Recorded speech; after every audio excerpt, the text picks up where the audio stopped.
স্ত্রী কিংবা বউ যদি হয় তাদের দ্বারা ভজন সাধন হবে।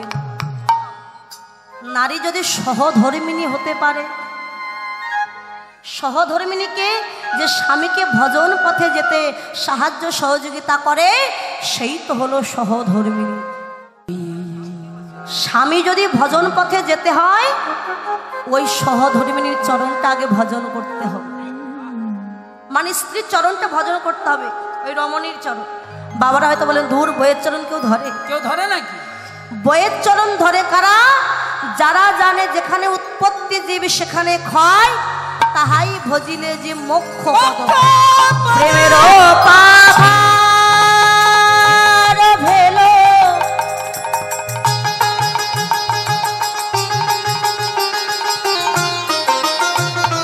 আমার চৈতন্য নিতা প্রেমের পাহাড় ভেলো।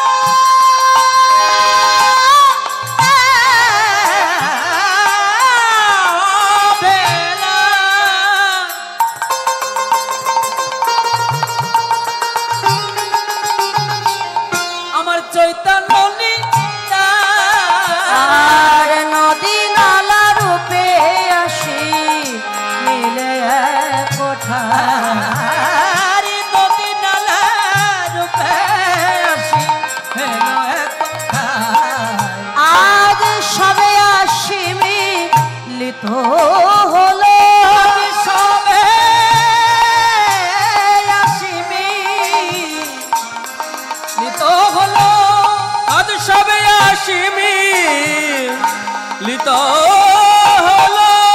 ওই শাখা নদী রূপে আসি সবে আসি মিলিত হলো, শাখা নদী রূপে আমার গৌরাঙ্গ মহাশয়রে, শাখা নদী রূপে আসি গৌরাঙ্গ মহাশয়রে, নদী রূপে আসি সবে মিলিত হলো।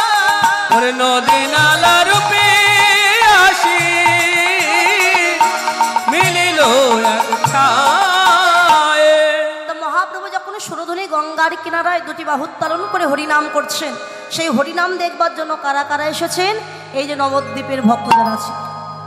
রামায় সুন্দরানন্দ সঙ্গে নিত্যানন্দ, ওই রামায় সুন্দরানন্দ সঙ্গে নিত্যানন্দ, সবাই মিলে হাত তুলে রামায় সুন্দরানন্দ সঙ্গে নিত্যানন্দ, রামায় সুন্দরানন্দ সঙ্গে নিত্যানন্দ, রামায় সুন্দরানন্দ সঙ্গে নিত্যানন্দ। আরে গৌরী দাসার অভিরামের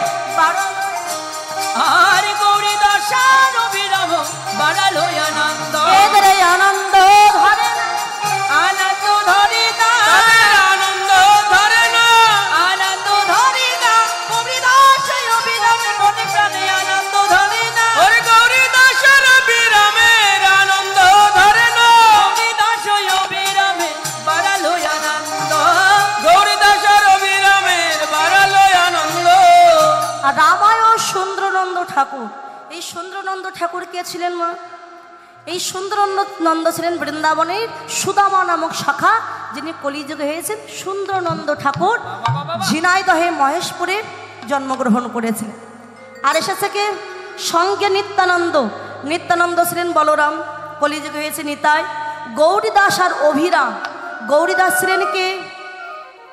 এই গৌরীদাস ছিলেন বৃন্দাবনের সুবল নামক শাখা, আর অভিরাম ছিলেন শ্রীদাম নামক শাখা।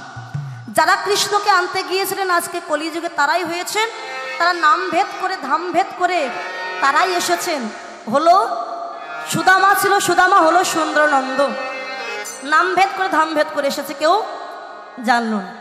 তাহলে আজকে কৃষ্ণ যদি গৌর হয়, মহাপ্রভু যখন নৃত্য করছে ওই পারিষদ ভক্তগণকে নিয়ে তারাও বাহু উত্তোলন করে নৃত্য করছে। আর সেই নৃত্য দেখে নদিয়া নাগরিকগণ তারাও নৃত্য করছে। কেমন করে? বাহু তুলি গোরা চাঁদ করে হরি ধ্বনি, বাহু তুলি গোরা চাঁদ করে হরি ধ্বনি, ওরে বাহু তুলি গোরা চাঁদ করে হরি ধ্বনি। আরে আনন্দে বিভোর ভেলো নদিয়া রমণী, এবার আনন্দে বিভোর ভেলো নদিয়া রমণী, আনন্দে বিভোর ভেলো নদিয়া রমণী, বলে তারাই তো রমণী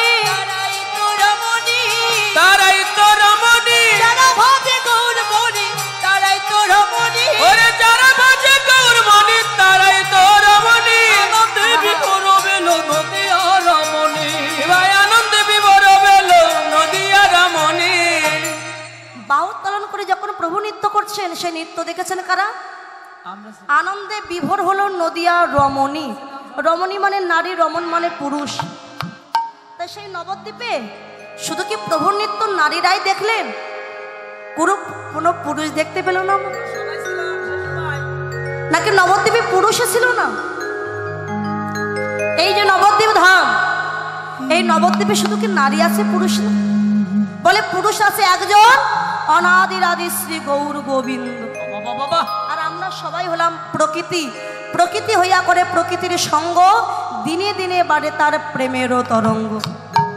যত নর নারী আছে বিশ্বের মাঝারে, প্রকৃতির অংশ ইহা জানিবে অন্তরে। আমরা সবাই প্রকৃতি, আর গৌর গোবিন্দ তিনি হলেন আদি পুরুষ। একমাত্র তিনি হলেন মহাপুরুষ, আদি পুরুষ, আর আমরা সবাই প্রকৃতি। তাহলে আমরা যদি প্রকৃতি হয়, প্রভুর নাম গুণকীর্তন শুধু প্রকৃতিরাই শ্রবণ করছে, কোনো পুরুষ নয়, সবাই প্রকৃতি। আমা এদিকে তাকান মা, এই নারী বা রমণী, এই রমণীকে 3 ভাগে ভাগ করেছিলেন মহাজন। কি? স্ত্রী, বউ, সহধর্মী। একই জিনিস কিন্তু, একই জিনিস কিন্তু 3টি ভাগ, স্ত্রী, বউ, সহধর্মী। কিন্তু 3টি ভাগ করলেন কেন? স্ত্রী কিংবা বউ যদি হয়, তাদের দ্বারা ভজন সাধন হবে। নারী যদি সহধর্মিণী হতে পারে, সহধর্মিণীকে যে স্বামীকে ভজন পথে যেতে সাহায্য সহযোগিতা করে, সেই তো হলো সহধর্মিণী। নারী যদি সতী নারী হয়, মরা স্বামী জীবিত করতে পারে। মরা স্বামী জীবিত করেছিল এই যে সত্যবান সাবিত্রী। সত্যবান মারা গেছে, সাবিত্রী মরা স্বামী জীবিত করলো, এটা আমরা সবাই জানি।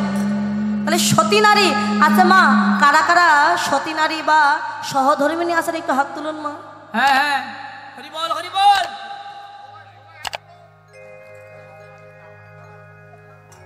কেউ হাত, মায়েরা 2-1 হাত তুলেছেন, হাত তুলেনি, ভয় করছে, হাত তুলছেন। মায়েরা চিন্তা করছেন হাত তুলে যদি আবার কিছু বলে।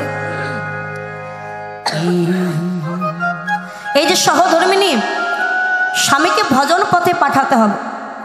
তাই বলে আমরা অনেকে আছে ভাবছি যে কি স্বামীকে ভজন পথে পাঠিয়ে দেবো মানে একবারে সন্ন্যাসী হয়ে ঘর ছেড়ে চলে যাবে আর আমি ঘরে একা থাকবো, এটা নয়। স্ত্রীকে যদি স্বামী ডেকে বলে, দেখো অমুক জায়গায় এই যে বোড়া, এটা বোড়া গাড়ি না, হাট পাড়া, তো এখানে কীর্তন হচ্ছে, আমি একটু কীর্তন শুনতে যাব। স্ত্রী যদি বলে বাড়িতে এত কাজ, তুমি কীর্তন শুনতে যাবে, দাঁড়াও তোমার মজা দেখাচ্ছে, সহধর্মিণী হতে পারবেন। হ্যাঁ, স্ত্রীটা বলতে পারে, দেখো তুমি তো যাচ্ছ, যাও, আমি তো যেতে পারলাম না কীর্তনে, তুমি কীর্তনে আসলে যখন কৃষ্ণ কথা হরিকথা শ্রবণ করবে, যদি পারো আমার কথা একটু গোবিন্দকে বলবো, যেন আমিও তোমার সঙ্গে এই পথেও আমি একদম ভজন পথে যেন আমি যেতে পারি। তাই বলে স্বামী একবার ঘর বাড়ি ছেড়ে চলে যাবে, স্ত্রী সহ্য করবে, এটা নয়। এই হলো সহধর্মিণী, স্বামীকে ভজন পথে কৃষ্ণ কথা হরিকথা শ্রবণ করতে দিতে হবে। এই মায়ার সংসার তো বাবা, আর এই কলিযুগ, কৃষ্ণ ভজন পথে অনেক বাদী আছে। আপনি একটু বৃন্দাবনে যাবেন, দিদিমা ঠাকুমা যারা আছেন, আপনার নাতি বলছে, ও ঠাকুমা তুমি যদি বৃন্দাবনে চলে যাও, আমি রাত্রে কার কাছে ঘুমাবো বলো? তা ঠিক আছে, নাতির জন্য বৃন্দাবনে গেলাম না। ওই নাতি একটু বড় হয়ে তখন বলছে, এই বুড়ি তুই কবে মরবি? তো জ্বালা তো আর সহ্য হচ্ছে না। যে নাতির জন্য বৃন্দাবনে গেলেন না, ওই নাতি বলছে, বুড়ি তুই কবে মরবি? এলো ভালোবাসা পালিয়েছে।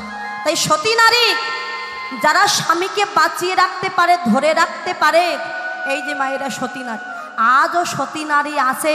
যদি না থাকতো জগৎ চলতো না বাবা। স্বামী যদি ভজন পথে যেতে হয়, ওই সহধর্মিণীর চরণটা আগে ভজন করতে হবে, মানে স্ত্রীর চরণটা ভজন করতে হবে, ওই রমণীর চরণ। বাবারা হয়তো বলেন, দূর বইয়ের চরণ কেউ ধরে নাকি? বইয়ের চরণ ধরে কারা? যারা জানে যেখানে উৎপত্তি জীব সেখানে ক্ষয়, তাহাই ভজিলে যে মোক্ষ পদ।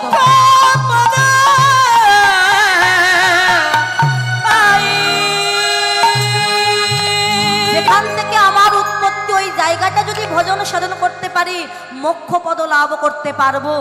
রামকৃষ্ণ পরমহংসদেব মা সারদা দেবীর চরণ ধরেছিলেন, কৃষ্ণ ধরেছিলেন রাধার চরণ। রাধা হলো আমার গুরু আর আমি তার চরণের দাস মাত্র। তাই নারীরাই তো পারে স্বামীকে বাঁচিয়ে রাখতে। কোন স্বামী? বিন্দুরূপী কৃষ্ণ ধন এই স্বামীকে বাঁচিয়ে রাখতে পারে। এই স্বামী কৃষ্ণ সবসময় নিম্নগামী, তাকে ঊর্ধ্বগামী করো। কি করে? গুরুচরণটা আশ্রয় করো। যেমন নারায়ণের করে থাকতো একটি চক্র, যার নাম হলো সুদর্শন চক্র, আর ভগবান মানুষের দেহটা 6টি চক্র দিয়ে গঠন করে দিয়েছে। তাই নিম্নগামী কৃষ্ণকে ঊর্ধ্বগামী করতে হলে আগে নিচের দিক থেকে উঠো। আগে মূলাধার চক্র ভেদ করে, স্বাধিষ্ঠান চক্র ভেদ করে, মণিপুর চক্র, নাভিমূলে মণিপুর চক্র ভেদ করে, বক্ষে অনাহত চক্র ভেদ করে, কণ্ঠে বিশুদ্ধক্ষ চক্র ভেদ করে, ভুরু যুগলে 2 অঙ্গুলে ঊর্ধ্বে দ্বিদল পদ্মে আজ্ঞা চক্র ভেদ করে, সহস্র সারে সহস্র দল পদ্মে গুরুর কৃপায় যদি কৃষ্ণ ধনকে তোলা যায়, কৃষ্ণ ধন হারানোর ভয় আর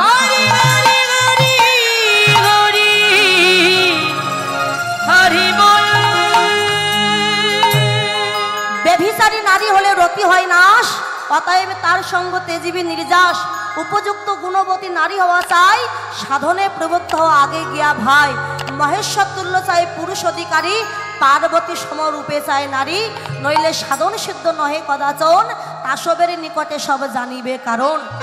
ঈশ্বরের ঈশ্বর তত্ত্ব বিন্দু ধারণে হয়, তাহার প্রমাণ আছে শিব সংহিতায়। এই যে বিন্দু, যে বিন্দু লাগিয়া নিমাই হইল সন্ন্যাসী, যে বিন্দু লাগিয়া সনাতন হইল বৈরাগী। এই সনাতন রূপ, এনারা 3 ভাই অনুপম, তার মধ্যে রূপ এবং সনাতন সন্ন্যাসী হলো, বৈরাগী হলো। তাই পার্বতীর মতো নারী আর মহেশ্বরের মতো পুরুষ যদি হয়, হবে ভজন, নইলে ভজন কখনোই সম্ভব নয়। মহাপ্রভুর পত্নী ছিল বিষ্ণুপ্রিয়া, সে জগৎকে দেখিয়েছে সতী নারী কাকে বলে। প্রভু যখন সন্ন্যাসী হয়েছিলেন, প্রভুর বয়স ছিল কত মা? 24। আর বিষ্ণুপ্রিয়ার বয়স ছিল 14। যে 14 বৎসরের ছেলে মেয়ে এখন স্কুলে লেখাপড়া শিখছে।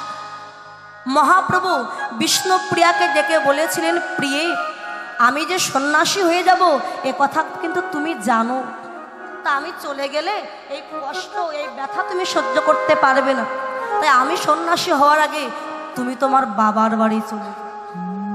এতটা কষ্ট তোমাকে পেতে হবে না। বিষ্ণুপ্রিয়া কি বলেছিলেন?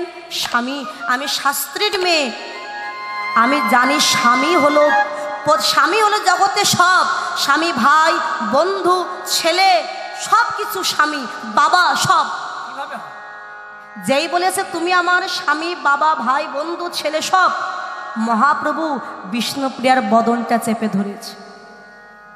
মহাপ্রভুর কিন্তু 2 জন পত্নী ছিল, লক্ষ্মীপ্রিয়া আর বিষ্ণুপ্রিয়া। লক্ষ্মীপ্রিয়া সর্পদংশনে মারা যায়, পরে বিবাহ করেছিল বিষ্ণুপ্রিয়াকে। বদন চেপে ধরেছে, প্রিয়ে বলো না, এমন কথা বলো না, লোকে শুনবে। স্বামী কোনোদিন বাবা হয়? স্বামী কখনো ছেলে হয়? স্বামী তো স্বামী। তুমি যে আমার কাছে বলেছো, অন্য লোকের কাছে বললে তোমায় উপহাস করবে। বিষ্ণুপ্রিয়া বলেছিলেন, স্বামী, আমার পিতা সনাতন মিশ্র, আমি ওনার বদনে শুনেছি শাস্ত্রী মেয়ে, তো আমি শাস্ত্র দিয়ে তোমাকে বুঝিয়ে দেব স্বামী কখন বাবা হয়, কখন ছেলে হয়, কখন স্বামী হয়। অন্নদানে পিতা সম, রতিদানে পতি। অন্নদানে পিতা সম, রতিদানে পতি। অন্নদানে পিতা সম, রতিদানে পতি। পিণ্ডদানে পুত্র সম, অগতির পিণ্ডদানে পুত্র সম, অগতির গতি। পিণ্ডদানে পুত্র সম, অগতির গতি। মেয়েরা যখন কুমারী থাকে, অন্ন জোগানোর দায়িত্ব কার উপরে থাকে মা? বাবা। যখন বিবাহ হয়ে যায়, ওই দায়িত্ব চলে যায় স্বামীর কাঁধে। স্বামী যখন অন্ন জোগায় দেয়, সে পিতার সমতুল্য। রতিদানে পতি, স্বামী স্ত্রী মিলনে পতি, আর পিণ্ডদানে পুত্র সম, অগতির গতি। একজনের স্বামী স্ত্রী, তাদের কোনো সন্তান নাই, স্ত্রী যদি আগে মারা যায়, স্ত্রীর পিণ্ড দেওয়ার অধিকার একমাত্র তার স্বামীরই থাকে। স্বামী যখন পিণ্ড দেয়, পুত্রের সমতুল্য হয়ে যায়। তাই স্বামী যত দুঃখ পায় কষ্ট পায় না কেন, আমি তোমাকে ছেড়ে যাব না। প্রভু চলে যাওয়ার পর থেকে কোনোদিন পালঙ্কে ঘুমাই। সন্ন্যাস ধর্ম নিয়ে গ্রহণ করেছিলেন মহাপ্রভু, আর সন্ন্যাস ধর্ম পালন করেছিলেন বিষ্ণুপ্রিয়া ঘরে থেকে। কি করে? চলে যাওয়ার পর থেকে ঘরের উপরে ঘুমাত, পালঙ্কে নয়। সন্ন্যাসীরা যেমন একবার সেবা করে, বিষ্ণুপ্রিয়া ঠিক তদ্রূপ ব্রহ্ম মুহূর্তে উঠে কিছু তণ্ডুল নেবে। তণ্ডুল মানে চাল, একটা করে চাল নিয়ে হরে কৃষ্ণ নাম জপ করে এক ধারে রেখে দেবে। সকাল থেকে সন্ধ্যা পর্যন্ত যে কয়টা চাল হতো তাই দিয়ে প্রসাদ রন্ধন করে আগে প্রভুর জন্য নিবেদন করে সেই নিবেদিত প্রসাদ বিষ্ণুপ্রিয়া নিজে সেবা করত। তার মতো হচ্ছে সতী নারী। তার ডাকে, তার ভক্তিতে মহাপ্রভু আবারও ফিরে এসেছিলেন নবদ্বীপের মাঝে। রাত 12টায় ভাবোল্লাস, দুয়ারে যখন কড়া নাড়া পড়েছে, মাথায় ঘোমটা দিয়েছে। সতী নারী কেমন দেখো, এই পর্যন্ত ঘোমটা দিয়ে দুয়ারটা খুলে দিয়ে বলছে কে? আমরা যেমন দুয়ার খুলে আগে দেখি কে এসেছে, সেটা নয়, মাথা কে? প্রিয়ে, আমাকে চিনতে পারছো না? আমি চৈতন্যদেব। চৈতন্যদেব? আমি তো চৈতন্যদেবকে চিনি না। কে চৈতন্যদেব? আমি তো আমার গৌর হরিকে চিনি। চৈতন্যদেব বলে আমি কাউকে চিনি? প্রিয়ে, দীক্ষা নেওয়ার পর তোমার গৌর হরি যে আজ চৈতন্যদেব হয়ে গেছে। ও হয়ে গেছে, হয়ে গেছে তোমার দীক্ষা নেওয়া। তবে কেন এসেছো? কেন এসেছো তুমি আজ আমার কাছে? প্রিয়ে, তোমার কাছে অনুমতি নিতে। অনুমতি দেব? দেব না অনুমতি? কেন দেব তুমি বলতে পারো? আমি যদি আমার গৌর হরিকে না পাই, তুমি তোমার কৃষ্ণকে কেমন করে পাবে? তুমি তোমার কৃষ্ণকে কেমন করে পাবে? বলো, বলো না বলে। কে বলেছে তুমি আমাকে পাওনি? আরে শয়নে স্বপনে আমি তোমার কোলের উপরেই বসে আছি। প্রিয়ে, এতদিন পরে এলাম, মাথায় ঘোমটা দিয়েছ কেন? ঘোমটা সরাও, তোমার চাঁদ বদনটা একবার দেখি। না প্রভু, আমার বদন আমি তোমায় দেখাবো না। ও, আমি তোমায় না বলে চলে গিয়েছিলাম, সেই দুঃখে বদন দেখাবে না? না প্রভু, আমি তোমায় কষ্ট দিয়েছি বলে তাই তোমার বদন দেখাবে না? না। তবে কেন বদন দেখাবে না আমায় বলো? গৌর হরি মন যে চায় একবার দু চোখ ভরে আমি তোমায় দেখে দিই, কিন্তু দেখতে চাইলেও যে দেখতে পারবো না প্রভু। কেন না? বৈষ্ণবের বদনে শুনেছি সন্ন্যাস ধর্ম গ্রহণ করবার পর কোন সন্ন্যাসী যদি তার স্ত্রীর বদন দর্শন করে, তার নাকি সন্ন্যাস ধর্ম থাকে। এই অভাগিনীর বদন দেখলে যদি তোমার সন্ন্যাস ধর্ম চলে যায়, এই অভাগিনীর বদন আমি করে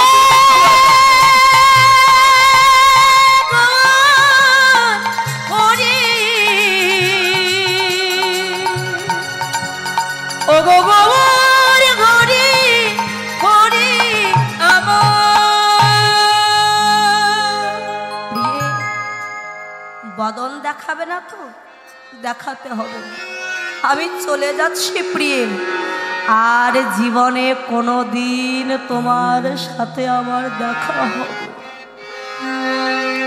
যাওয়ার আগে তুমি কিছু চেয়ে না, আমি তোমায় শেষবারের মতো দিয়েছি। প্রভু, যে তোমাকে স্বামী রূপে পেয়েছে তার যার চাওয়ার মতো কিছু থাকে না, তবু যদি দিতে চাও প্রভু, আরে তুমি ওই যে পাদুকার ওই উপরে দাঁড়ায়ে আছো, দাঁড়ায়ে আছো, ওই পাদুকা দুখানায় একবার আমার হৃদয় মাঝে দাও।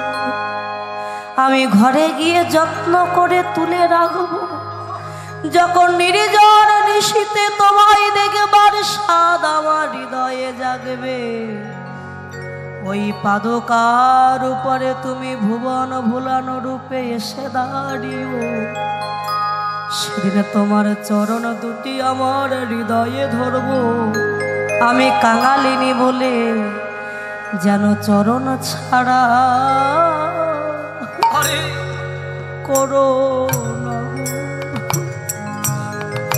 যেন চরণ ছাড়া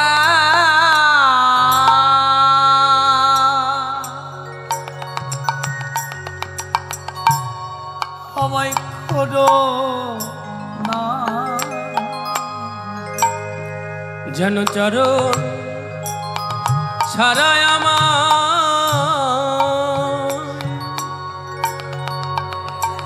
আমায় করো না গো। হগো রইল দাসী